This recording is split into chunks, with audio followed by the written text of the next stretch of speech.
Hello and welcome to everyone. This is Dr. Naila Danish. I am presenting a paper on the trauma transcends tradition in the Hakawati. Hakawati is a novel which is written by Rabi Alameddin. And my paper will premise on Hakawati by Alameddin that focus on the aspect of trauma and the postmodern implications. The discussion in this research is profoundly based on the characters, the places, the nuances, locations, and milieu that will showcase how the characters are presented by Rabi al-Muddin in order to show the intense trauma which is on the underplay in this novel. The narration of the story is very important because something similar that we find in 1001 Nights, and the narration is said to be amidst a lot of stories within stories that enrapture the reader, and the cultural political scenario, the psychological perspectives, and the nuances are very important because they are enthralling and fascinating. At the same time, the stories appear to be elaborate and intertwined with not only the archaic but also with the modern, which is actually the main source of the pleasure and the trauma at the same time. I would like to introduce the background of the trauma perspective also, since I've already introduced the novel. The reason why I selected to talk about trauma is because I was very much impressed by the critics of literary theory relating to the psychological perspectives of trauma in everyday life, especially the theory that was put forward by Freud and Bohr is really impressive. And the most modern contribution is by Steve Krafts in his book called The Post-Colonial Witnessing of Trauma. And all these critics do feature with their perspective, the individual perspectives in the novel. So the connotations that we find in the narrative are very important to see the integration of the narrative stories of the 1001 Nights in the Middle East, and it has had an unforgettable perspective of the narrative aspect of novel. So the novel has recorded the global upheaval. It has the historical and political perspectives, and as a result, the storyteller himself, which is a character assigned by the writer, and he's the protagonist, is very much is capable of taking the reader on a journey which is on the back of a horse, which echoes the stories in the halls of the emir, and there is unending drama which the storyteller can easily perceive to be part of in terms of the satire and the narration that is presented to the listeners or the readers. Hakawati actually comes from the traditional role of a narrator of stories in old times when there was no internet or TV. The role was taken over by the Hakawati. Hakawati is a noun which means a storyteller, somebody who would enthrall people in a pub with his storytelling art, and his imagination would be so lively that people would imagine that they're parts of the story itself. So similarly in the novel we find Alameddin taking us on a journey like the one that the prince felt when he was listening to the Arabian Nights.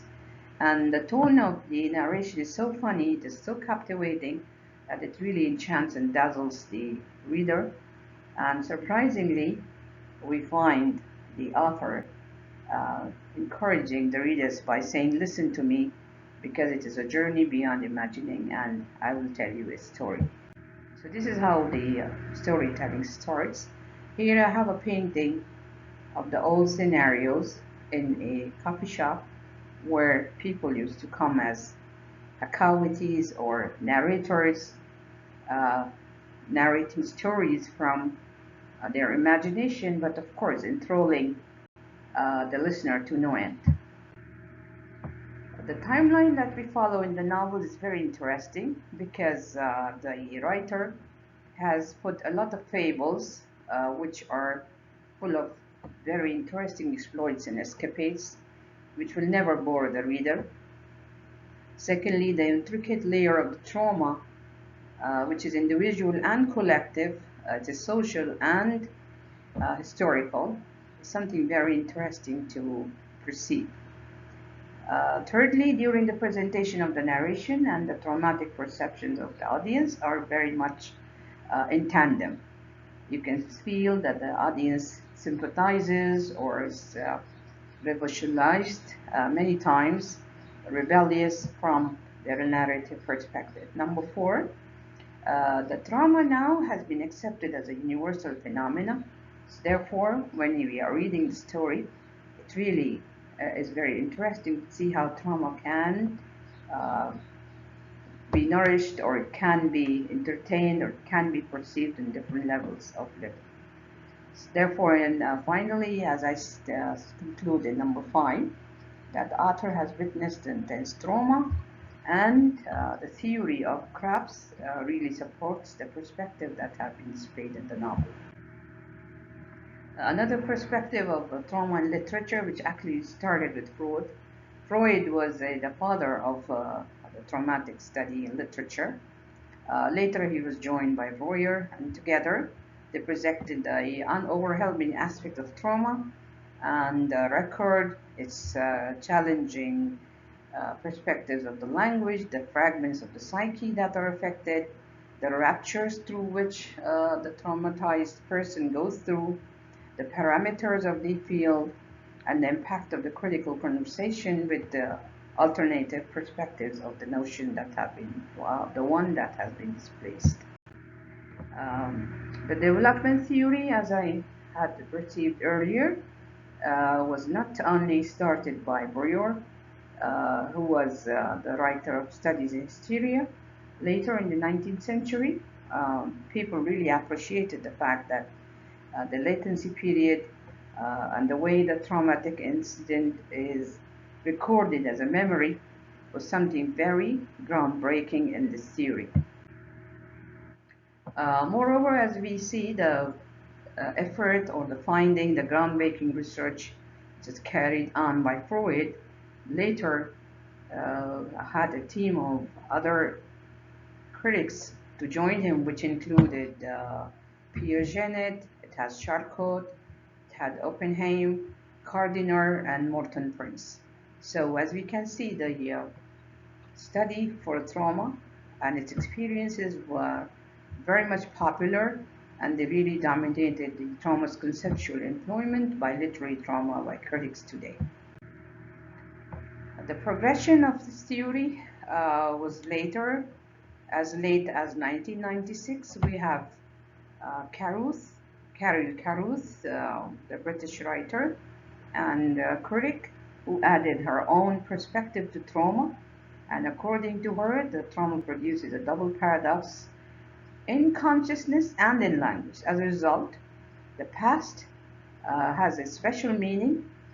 Although there's an inability to comprehend it, nevertheless, the crisis of the contradiction and the traumatic narrative is a matter of death and survival for the person who undergoes it. So this was something very remarkable, as was recorded by Carol Carruth. The main narrator now in the story, as we go on to the narration, is Osama. He's based in Los Angeles. He's an engineer. His father is sick. He's about to visit his home country.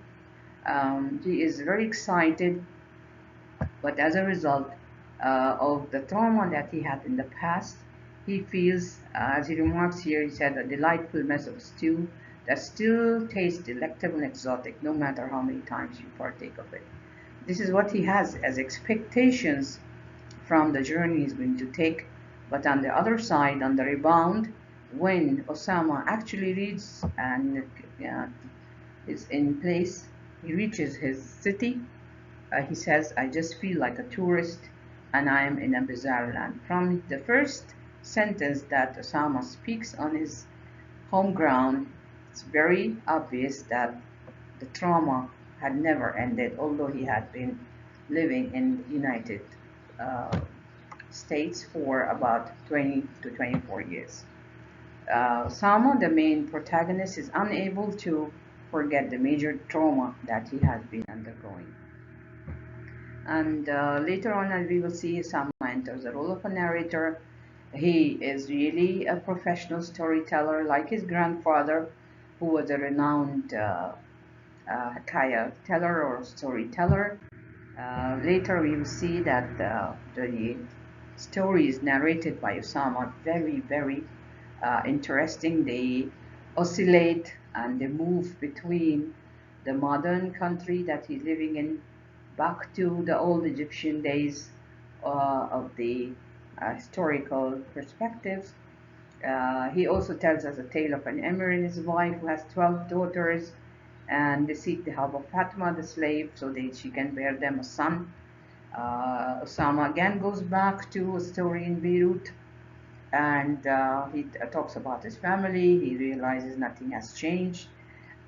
He takes a review of the events that had been happening, and still he has no sense of belonging to the place that he has arrived at. From Egypt to Beirut, he goes to Turkey. Then next story or next perspective of trauma occurs in Turkey, and the British doctor, who's Simon Twining, and the American maid produced Osama's grandfather at the Hakawati. Osama's family is Lebanese, and he has a Christian mother. He has a Druze father, and therefore the story is full of cultural intertwining and the sense of the mingling of the different cultures does not have the Arab connotation at all, since more global and more united to rise towards the new existing citizen of the globe. So as we can see, whether it's Osama or his grandfather, or his uncle Jihad, the tradition of storytelling and the trauma runs throughout the family. Um, the first statement offered by Osama is that I felt foreign to myself. I feel the blood throb in my arms. I hear a gurgling, and there was a long time ago the filigree marble in the fountain building.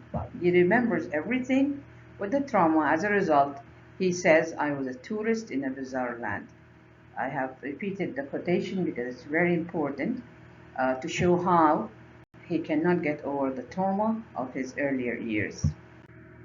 Um, so going back to how Sama landed in his country was that his father had been sick, and he belongs to the Al-Kharrat family. They are very prominent dealers of luxury automobile cars. Um, Despite their modern ring of culture in the family, nevertheless, they are still connected. The stories of the Babers, the Crusaders, and to Osama, who fluctuates between the East and the West. Apart from this, there is Fatma, and she is a very clever friend, and also is kind of representative, the princess narrator of the Thousand and One Nights. Uh, the main male characters are Farid and Osman, Ismail, and Osama, as I already mentioned them. The women characters are very smart and they're full of livelihood. The four major characters, there's Afrit and Fatma, there's Mariala, and there's Lina. All these women are extremely up to the expectation of the reader with their wit and humor and the different ways in which they associate themselves with the narration of the story. I'm running out of time, so I will skip this detail and I will go on to the fact that the intention of the narrator is to share the major factual perspective of the milieu that was exposed to trauma and the dilemma that they could never get off from. Something very important is the historical era, the geographical displacement, the social upheavals, the political scenario. They all contribute to add to the traumatic turmoils as narrated in the story, as narrated in the novel. the story of the novel. Finally, there's a very nice quotation by Madeline Clemens, and she has remarked that the Hakawati has stories that are particular, well today, and they function as palliatives. They're healing, they're knitting families together, they're affectionate, they show the impious retelling of the possibility of the past. In all these composites of the story, Sama's final tale is of his dying father and the most touching of all. So the current with the past, the present with the future is so well incorporated, along with an underlying fabric of trauma that is impossible to escape. But at the end, when the reader finishes the work, he is more than happy to find that there are ways to get himself rid of the traumatized perspectives that do occur in everyday life, and the happy ending is more or less resonant. Thank you so much for uh, being kind enough to listen to my presentation. See you all on another panel.